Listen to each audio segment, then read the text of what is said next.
ay tila yata na pag-iwanan ng mga karatikbayan. Gaya ang Indonesia at Thailand, samantalang dekadas to. Sa Japan tayo ay pangalawa, tayo nga noon ay kabilang sa mga uuunlad ng bayan.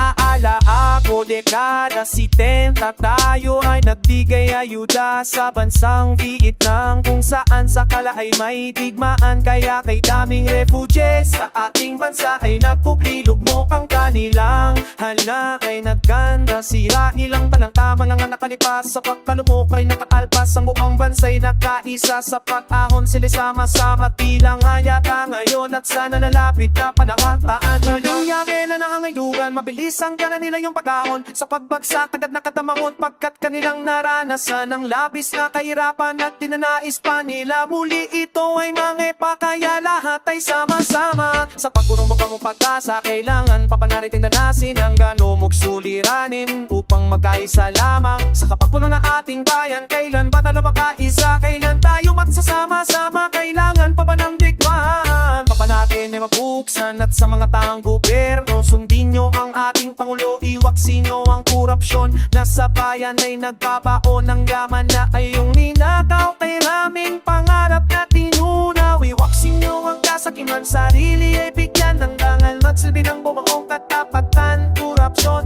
ay iwasan at kapag nagkaganon, ang mga susunod na henerasyon, anak ko at ang anak mo, ang lahat ng Pilipino, mahirap man o mayaman, mamumuhay ng matiwasay.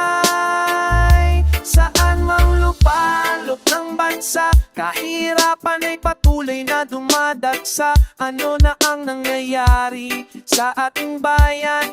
Bakit tila nauubos na ang ating pinaghirapan?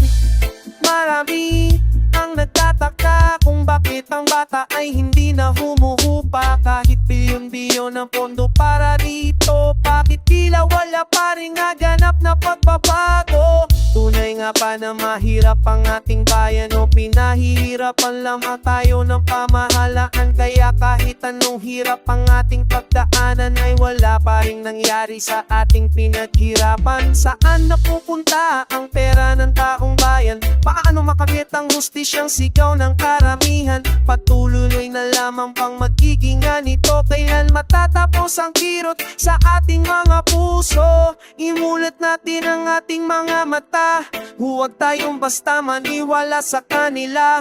Sabay-sabay tayong manindigan at isigaw ang katarungan para sa ating bayan.